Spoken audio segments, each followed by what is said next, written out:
Great win. Love the energy that DJ Burns brought to our team. Just such a lot of fun to watch him play. I love coaching guys like that who bring passion and energy, care about winning. I thought he was fantastic. I loved our point guard play. Juice Hill goes 8 assists, 0 turnovers. Trey Hannibal, 5 assists, 0 turnovers. I thought Tevin really efficient scoring the ball there in the first 10 minutes of the second half. Had some great reads, knocked down big shots. And all in all, a good win for our team. As we move forward, we have a great opportunity on Saturday. Longtime rival, Middle Tennessee State, here 7 o'clock on a Saturday night, last game before final exams. Going to look forward to getting out on campus this week and hope we can have a great crowd in here. Middle Tennessee's terrific, 6-1 so far, really talented team. Looking forward to Saturday evening. Coach, when we talked to DJ in the past and other guys, as you probably just heard, that they described him as the motor guy. Tonight, adding the points to it, how much are you pleased to see that part of his game starting to maybe evolve a little bit in providing maybe a 5th, 6th scoring option for this team? Well, he's been really efficient scoring the ball. He played terrific in the win over James Madison down in Florida. I thought you saw that carry over, not just to the game, but to practice. Not to quote Allen Iverson there, but to practice. Had 3 great days. And then I thought you saw it carry over right away. 3 offensive rebounds, led us with 3 steals, and had the highest plus minus on the team. When he was on the floor, he impacted winning at both ends. Really proud of his effort. I think the game always rewards that. Guys who play the right way, invest their time, are committed to the team, play with great energy and toughness, passionate, putting that Murray State jersey means something to them. And it's great to see guys like that get rewarded. Coach, it doesn't matter who you play. When you score 66 points in the paint, you're doing some damage in the place you need to, aren't you? Well, we wanted to. We were able to turn them over some, and we were able to set our press there in the first half. That led to some easy baskets. The offensive rebound putbacks. I thought KJ had a great feed to DJ on a dive when he got doubled in the post for a layup. We got to the free throw line. I was excited to see us go 90% in the first half. Didn't shoot it as well in the second, and really didn't shoot the ball well from 3 in the first half, but responded. Came out and shot 42% from behind the arc in the second half. So we need to have that balance, but was excited with the way our guys finished plays in the paint. Coach, when a guy like Carter Collins, who's been playing, college basketball for so long, he knows how to play the game. He knows what he's doing.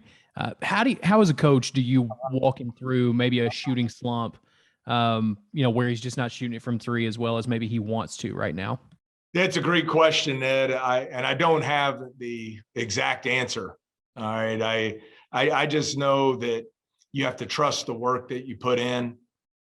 He's a proven scorer, a proven shooter, has been really successful since he got here on campus, from open gyms to our 3-on-3 league to pick up. I'm not going to overanalyze it. I think overanalysis leads to mental paralysis there. You got to go out and play hard. I thought he got to the basket tonight, got an offensive rebound put back. You hope that starts to build your confidence, but it's to me, it's simple. You just keep shooting, you get in the gym, you get confidence in the work that you're putting in, and then the tide will turn for you. So, I'm not going to sit him down for any 3-hour powwows. He just needs to get in the gym and work and go out and have fun and enjoy his last year of college basketball. Speaking of having fun, I think Trey's having a lot of fun right now. Hey, fun player to coach. You see how hard he plays. Obviously, he's blessed with great athleticism and explosiveness, but he's also a very unselfish player. 5 assists, 0 turnovers tonight. Does a little bit of everything.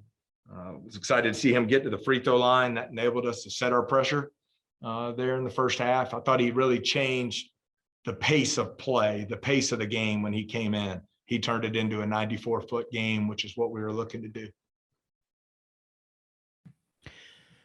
Coach, can you explain the defensive effort right now? Even in your loss against East Tennessee, only gave up 66 points defensively. You'd love to see that. That's probably a number you maybe circle in the huddle. Hold them to that, and you're doing well. What's the defense doing right now to be so successful in these first 7 games? Well, I think you look at it, the 5 D1 games, we're giving up 59 a night. That should give you an opportunity to win if you can do that. I think it just starts with buy-in, Ed.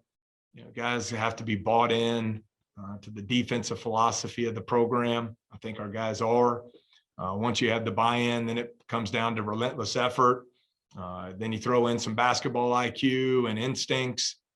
And, then you hopefully contest a lot of shots, force tough shots. And if you can box out and rebound, limit people to 1 shot, now you can go play in transition.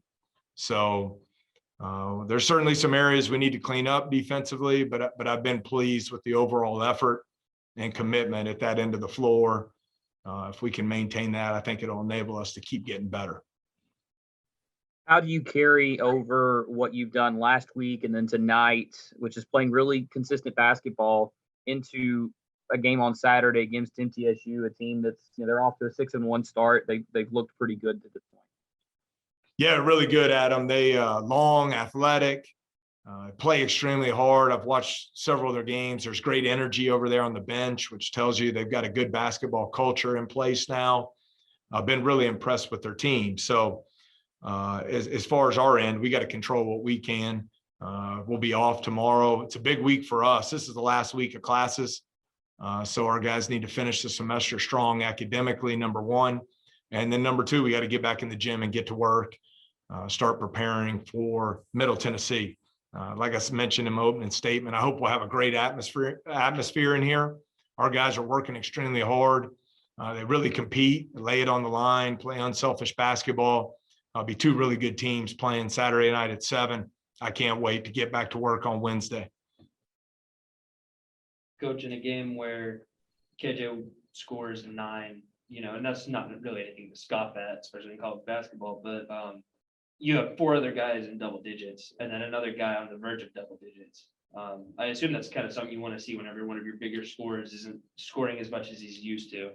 Well, we talked about it. I really like our roster. I think we have good talent. I think we have good players. I think we have smart players.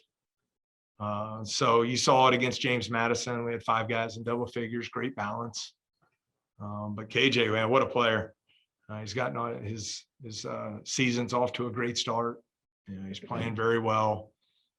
We just want him to keep building on that. And, you hope you have enough balance to where, if one guy doesn't get 20, you can still win a game. So I like our players, like our team, just got to keep getting better. Coach, you're about 25% of the way through the season. We saw Bostic kind of take maybe a little bit of a nasty role there in Florida. From a health perspective, where do guys like Bostic, Elijah Farr stand 25% of the season through? Is it 24 or 25, Ed? I think it's 24.5, Coach. I'll double check my math though. Thank you. I've been really pleased with Deontay's rehab this week. Was concerned. He had a pretty significant sprain of the ankle. Has been working really hard. Eric Frederick's done a great job with him. Actually is back running already. So hope to get him back in practice on Wednesday and see how he responds there. So he's day to day. Elijah's still out in the protocols that we mentioned, and Matt's still out with the knee injury recovery there. So, always going to put, players' health first. Not going to put anybody out there unless they're at 100% and cleared and ready to roll.